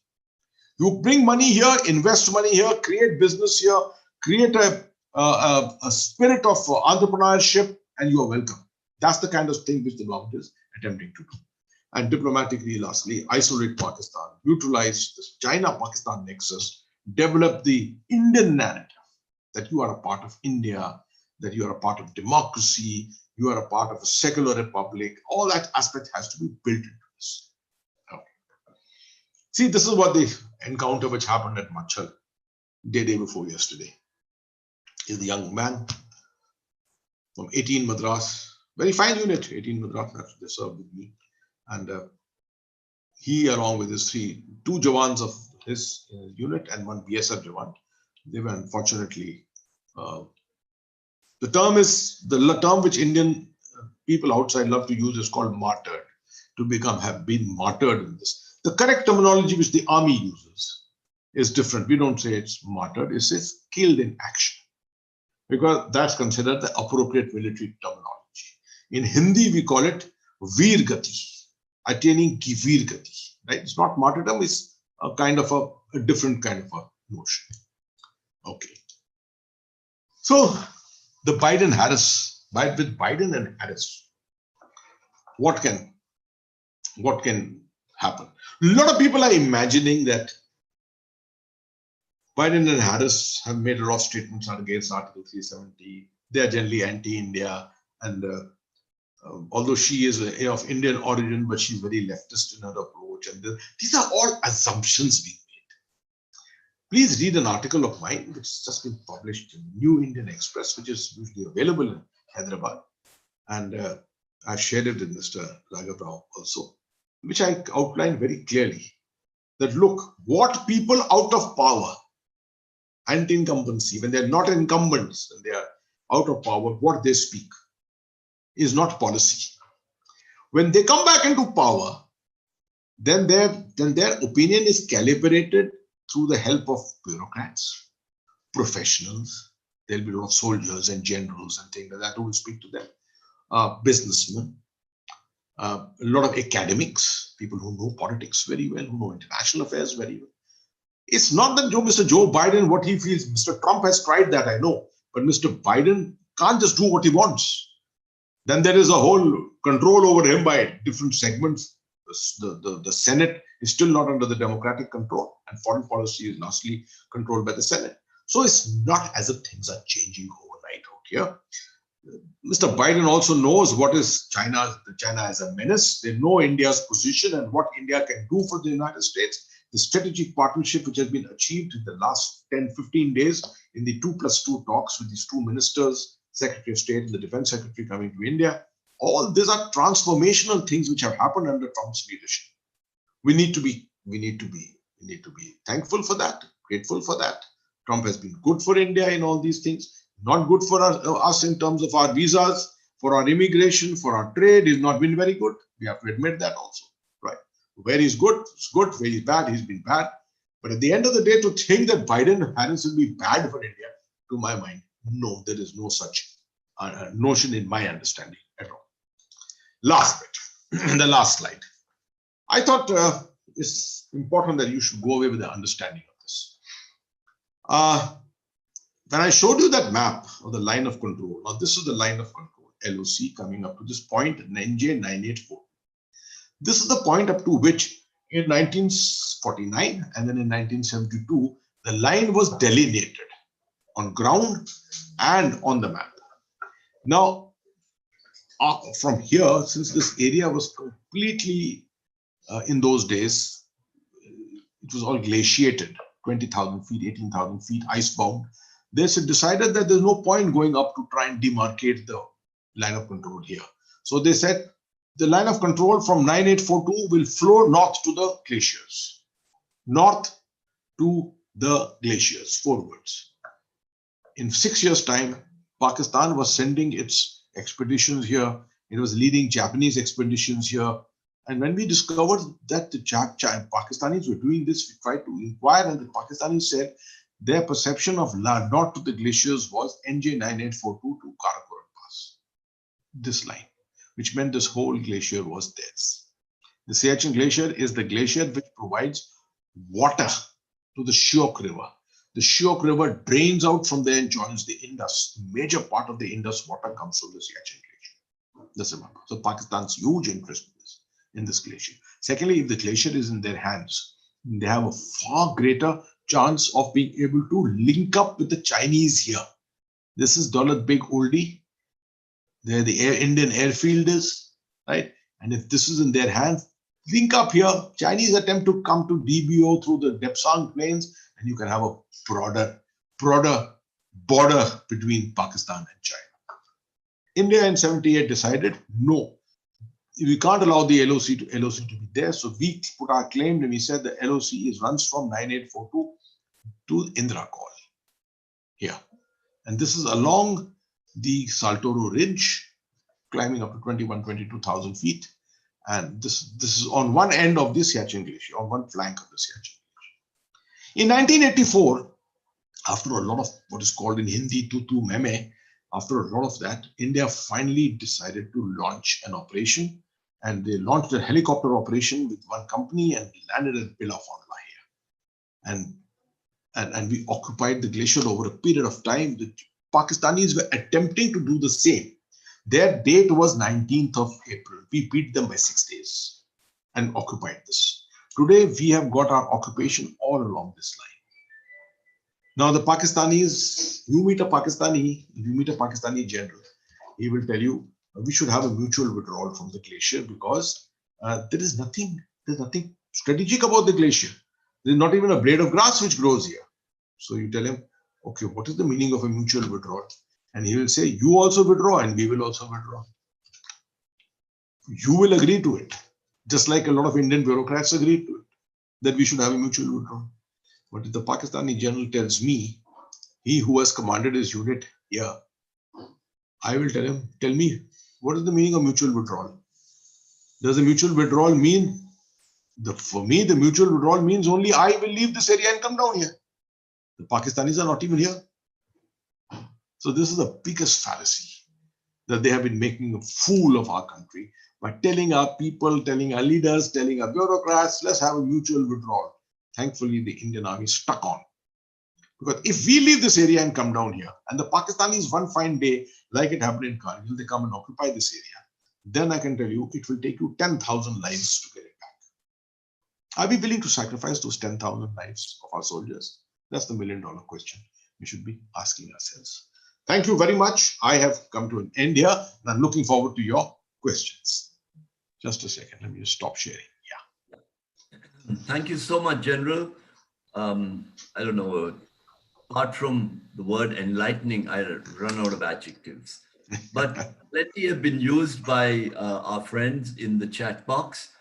And I thought the most, to me, the most interesting question, and hopefully it will be to you, is Kashi Vishwanath, one of our members, is talking about how can India use Xinjiang and Tibet to foment trouble as a bargaining chip to close their eyes on getting back POK, thereby getting control of terrain. So, in fact, in a sense, you could say China occupied Tibet.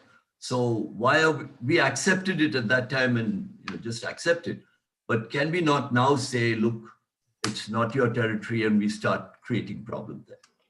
Thank you. That's a good question, an expected question. And that's a question which will, the response to which will be good for everyone to know. The common perception among people who are not linked to national security issues or military affairs normally is that these kind of things can be done on the turn of a key. That you can start a war in Tibet, or you can start a movement in Tibet, or you can get to Xinjiang and start something there. Let me assure you, it takes years to build this. It takes years. Pakistan has done this to us not over 30 years, what's happening in Kashmir. It's done this to us over 70 years. From 1947, they've done it to us.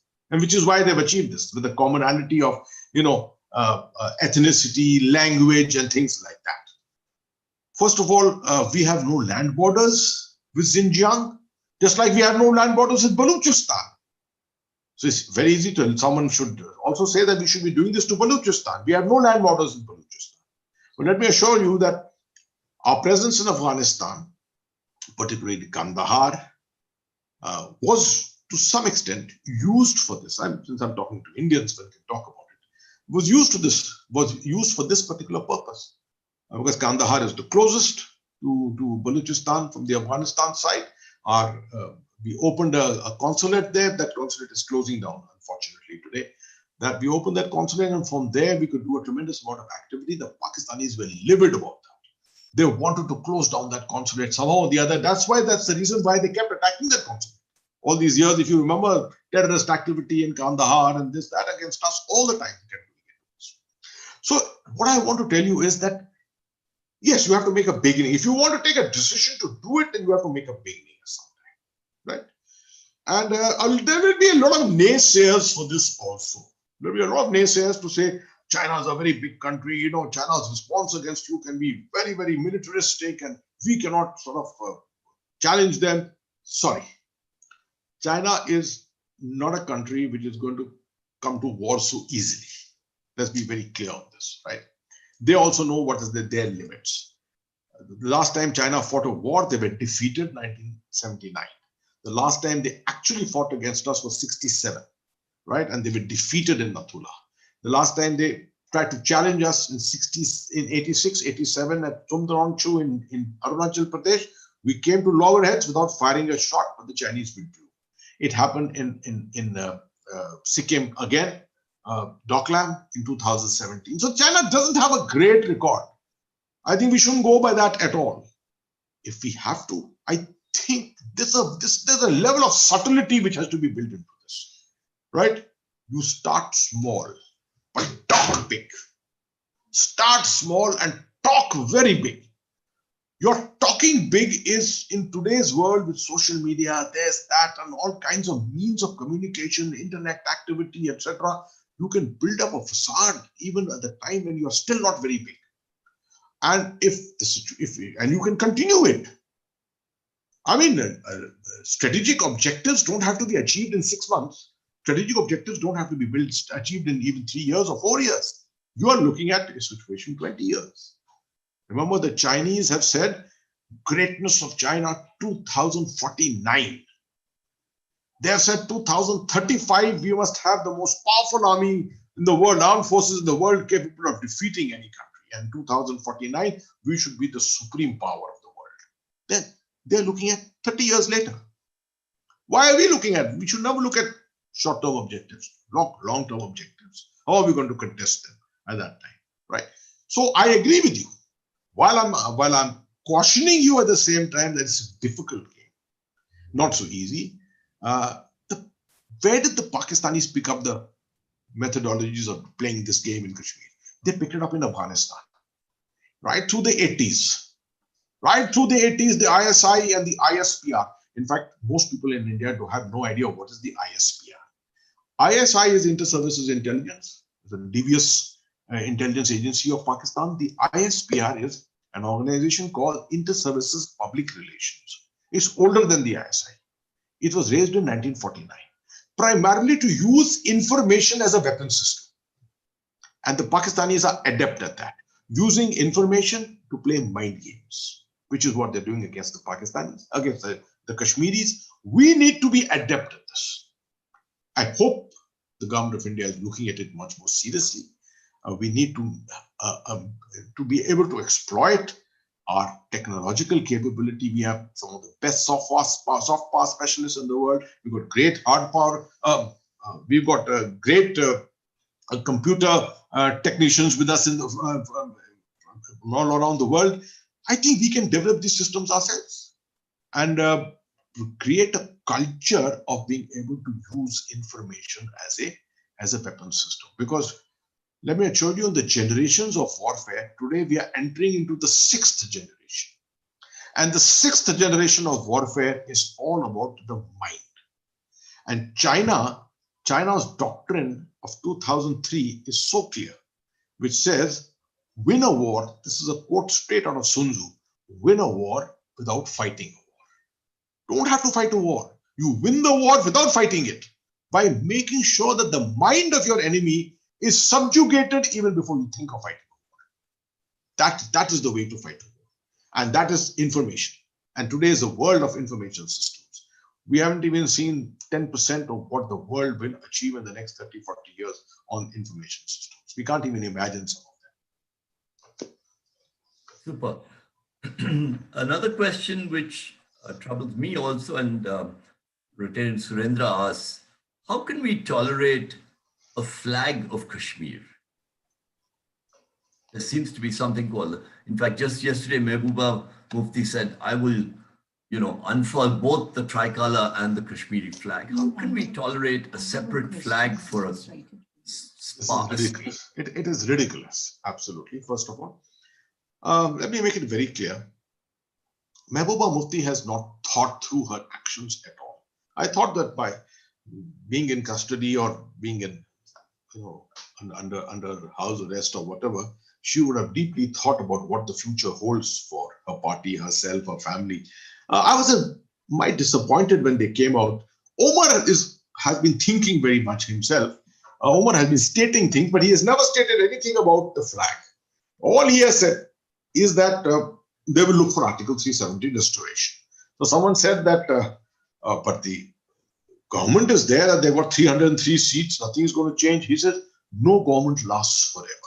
That is Omar's notion. No government lasts forever. It will change in 5 years, in 10 years, in 15 years, or 20 years. We'll wait. So which means that this conflict is going to carry on. If you are going to have this kind of a situation, it's now entered into different dimensions. On one side, you have a Pakistan, which is hell-bent on creating a proxy war situation. Second side, you have the separatists who want to create an Azad Kashmir, right? On the third domain now, the third dimension now, you have got Indian politicians, Indian Kashmiri politicians who are now fighting for this Article 370 and special status and things like that. So this conflict has got much more complicated than it was ever in all these years. We'll have to understand it in all those three domains. And we'll have to fight it in all those three domains, because it can get very complicated if you mix up this entire thing completely. That is where you're going to find human rights allegations against you and things like that all the time. The next thing you'll find, if Mehbooba Mufti keeps on insisting on this, and somewhere this flag, the Jammu and Kashmir flag comes up, you'll find she may get arrested again. You may put under house arrest again, and then you'll find the world again talking about human rights and the PDP talking about human rights and things like that. So it's going to complicate matters, there's no doubt. The government of India has to be very clear in its intent and projection internationally. I mean, of course, internationally, we should not be so worried about international opinion to sort of completely subjugate us. But remember, the world is globalized today. The world's a much more networked world today, right? Mr. Trump was trying to destroy globalization to a great extent. I think it may all come back tomorrow. So we have to live with the nations. And you cannot live in a situation where the complete OIC is against you. You can't have a situation where West Europe is against you. You have to live with these countries after all. So international opinion about what you do does make a difference. And therefore you have to play it very, very carefully, not necessarily rush into things. I think our leaders in Delhi understand this very, very, very well. And although they took some strong decisions on the 5th of August, whatever decisions have to be taken in the future will be taken with a pinch of salt to make sure that we come out only the winner out of it and don't lose the advantage that we have at the moment. Though we're probably running a little beyond time. No problems.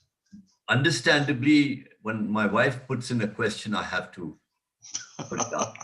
And that is that she has a curiosity. Why has the culture of Kashmir dominated the entire Jammu and Kashmir region? In fact, even looking at the terrorism thing, as far as we know, it's only 2 or 3 districts of Kashmir, and certainly not Jammu. And sorry, I'll just add one more rider. When are the Pandits ever going to come back to Kashmir, who were exiled and butchered so many years ago? I think that's an important thing we need. I will answer the second question first. Ma'am, I would strongly recommend to you to go on YouTube, and you must type in my name, and also make a note along with my name, type Jammu and Kashmir Samaj. Jammu and Kashmir Samaj. If you type this, you will come across a speech of mine, which is doing the rounds at the moment because it's now completed 1 year. I never expected that it will have 2 million hits. That speech has had 2 million hits. It's an 11-minute speech. The Kashmiri Pandits called me to their Samaj. They have known me that I am a person who has been very, very sympathetic towards their cause. I helped them a lot in Kashmir while I was the Corps Commander, making sure that my advice to them was always available strategically. And even today, my advice is always available. One of the pieces of advice I gave in that speech to them was, if you are in a situation that as you are at the moment, ensure you go back to Kashmir and ensure you retain your culture. You continue making sure that your culture is brought to the limelight, which means you go back to your yatras. You know, the yatras which have become defunct today. There are hundreds of yatras in Kashmir actually. They have become defunct today. Go back. Perform yagnas, perform pujas. And that way, you'll be in the limelight. Your culture will remain in the limelight. Religion will remain in the limelight. A lot of people find it very strange coming from me. Why? How did I give this advice? I said, I'm giving it to you as a strategic person. I'm giving it to you as an Indian patriot. Many people sometimes just wonder.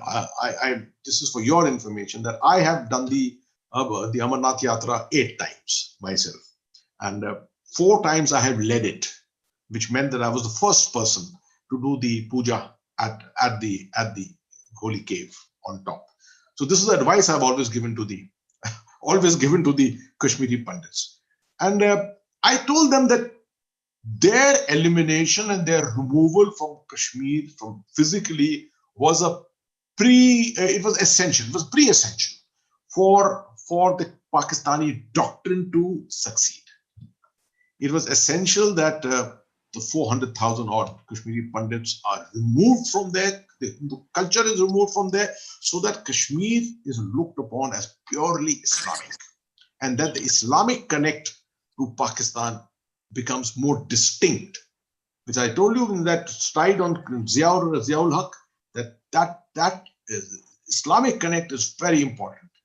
They must create that and must create a fundamentalist, a radicalist culture in Kashmir. They have not succeeded in doing it fully. They succeeded to some extent, but not fully. But the removal of the Pandits was a very essential part of this strategy. Now, We should be countering it completely by working for the restoration of the Pandits. But this should not be done in a hurry. You have to think this through. A lot of people are in a tearing hurry. Let's just send them back. Let me tell you, as a commander there, as the corps commander there, I brought 1,200 families back, 1,200 Kashmiri Pandit families back. I put them into a almost like a prison camp. I put them in a camp which was wired all over. I had security around it. I am not wanting to bring them that way. There's no point. That's not going to achieve anything. That's an artificial thing. I want to bring them when you are in a situation of acceptance. Now, a lot of Kashmiri Muslims, some of them very, very pragmatic, sensible people, do speak about the aspect of regret for what happened, etc. And they want to have the Kashmiri Pandits back. But how do you establish that level of trust after you have had such a major problem in which you had a flight of 300, 400,000 people? How do you establish that trust? It can't happen overnight. And it can't happen by creating artificial islands for Kashmiri Pandits. Or it can't happen with Kashmiri Pandits being brought and told, go back to your homes and not giving them security, because there are still terrorists around. And you will still have those famous incidents of Vandhama or Chittisinghpura where 30 Kashmiri Pandits have been killed, 20 have been killed. Can't afford to have that at all. So that is the reason why the government of India is a little reluctant to push them in at the moment until the situation has calmed down much more. To my mind, it is going to take a couple of years. It's going to take a couple of years. This generation of Pandits who moved out of the valley is going to find it difficult. They're coming back to their roots. They are very keen to come back to the roots, many of them. What is going to happen, and that's the social reality, is their children. Many of them have moved on. Many of them have moved to Mumbai, Hyderabad, Bangalore. Many have gone to New York, Washington. None of them want to come and stay and settle in Kashmir. So this is a double whammy. That's a problem which we are going to face. That very few people will probably go back to Kashmir. Maybe it may be helpful to us in the beginning. That the return of a few, we can protect them, we can have them accepted there, etc. And now with this business, which the government has been good in this, in the management of this. The government has passed certain laws about the return of the properties of the Kashmiris. You can't have this. They've done away with the Roshni Act of 2001, by which people who were sitting on these properties, sitting on government properties, etc., they have to return these properties. They have to return all these properties. So we are at a cusp period at the moment. Very, very difficult time at the moment. And I don't think we should artificially look at trying to just send the Kashmiri Pandits back, because it may just lead to something more counterproductive. Completely. Your first question, the aspect of why is the culture of Kashmir so dominant, in the sense, in the whole of Jammu and Kashmir, why is it so dominant? No, I would not agree with you entirely. The second observation you had, that there are 2, 3, 4 districts which are more involved with terror, etc. I do agree to an extent, but let me give you an explanation of that. First of all, both Jammu and Kashmir have got their distinct identities. Let me tell you. Jammu as the city of temples, right?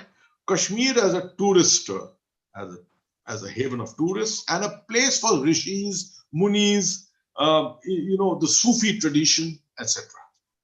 Kashmir is known more for Sufi tradition than for this Ahle Hadith kind of tradition. Sufi tradition meant, you'll be surprised, Kashmir is one of those places where beef was never eaten. Most people don't know it. Beef was never eaten. Why? In deferment to the sentiments of the Kashmiri Pandits. The Sufis never ate beef. Secondly, a lot of people don't know the Sufi Qawwali, the tradition of the Sufi Qawwali, which you go to. If you go to Ajmer Dargah Sharif, you'll find the Qawwali being sung there. Where did the Qawwali come from? Most people are unaware in India. The Qawwali, which is sung as devotional music of the Muslims, has actually come from the Hindu culture. It's derived from Hindu culture. When the Muslims came to India, they found this fascinating way by which the Hindus sang bhajans to the gods. It fascinated them, and they adopted the same, which is frowned upon by the Ahle Hadith, is frowned upon by the Wahhabis, because they think this is very anti-Muslim, right? But this is the distinct culture of Kashmir. actually the actual culture of Kashmir. Kashmir has changed hands so many times. It's been Buddhist at one time, it's been Muslim at many times. Later on, you had the Dogra Empire there, and you had the Dogra, the Hindu dominance over it. So it's changed cultures many times. But the prevalent culture has been the culture of the Sufis. And in the south of the Pir Panjal, in the Jammu region, it's been a city of temples. And as you come southwards from Kashmir, you will find that the Muslim population starts dwindling and the Hindu population starts rising.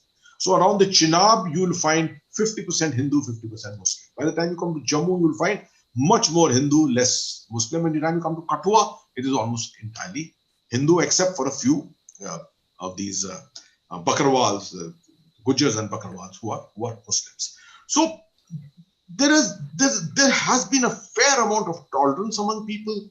There has been a history of strife between the two at the same time. I cannot deny it. Now the question is, why has Kashmiri culture been? Why your perception is saying this, that Kashmiri culture seems to be the dominant culture because you've been hearing only about Kashmir in the last so many years. Since 1989, you've been hearing it in the news all the time. Something has happened in Kashmir, something has happened in Kashmir. Earlier in the 90s, 2001, 2005, a lot of things used to happen in Jammu side also. Doda, Kishtwar, Poonch, Naushera, these are the areas which people in India don't hear so much. But lots of things used to happen there also about 15 years ago. Right? Today, everything is restricted to the valley because the Indian Army has been able to restrict terror to the valley alone. And in the valley, mainly to south. Hello?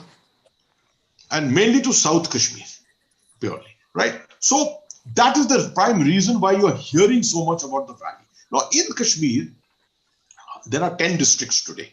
There are a total of 10 districts.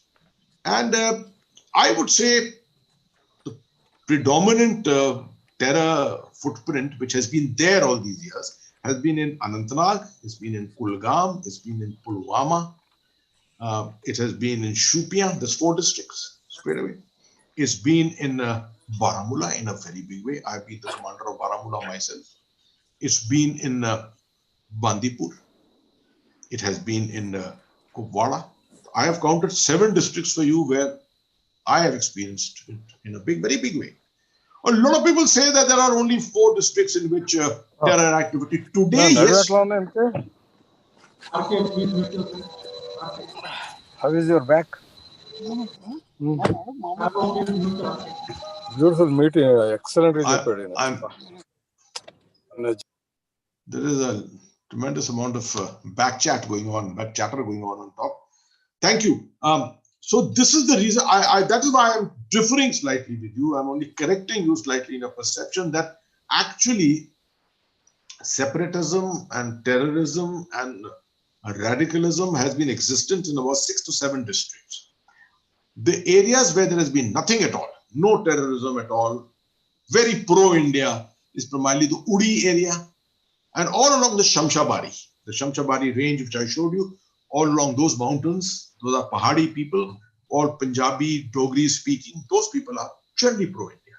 It is primarily the valley floor where the Kashmiri people, Kashmiri speaking people exist. That's where the problem of terror, the problem of radicalization has existed all these years. Yeah. Raghav, you're on mute. Yeah, thank you so much. And then let me hand the meeting back to our President Raja. Thank you. Thank you, General. Thank you. Thank you so much. Now I request our Club Secretary, Ravi Madabushi, to give vote of thanks, followed by recognition of the guest and the Secretary. Thank you, Raja. It was wonderful hearing you, General Hasnan. Thank you so much, and it was so elaborative and informative session. We had a very beautiful evening this day, and I don't want to dilute anything talking about the things that you have spoken. And it was a great insight for all of us to know about the issues of Kashmir and the other borders. Thank you so much for your valuable time and being so generous to be with us this evening, and it was very informative, very elaborative. The PowerPoint presentation has given a lot of insight to all of us here. So I thank you once again on behalf of all of our members this evening. Thank you. And I also thank Raghav for bringing him to our club this evening. Thank you, Raghav. Hello? Thank you. Thank you very much, everyone. Thank you. I really enjoyed doing this, and your questions were outstanding. Thank you, Raghav Rao Saab. Thank you very much. Thank you, Mrs. Rao. All the very best. Thank you so much, General, once again. Let me quickly recognize, do some recognitions.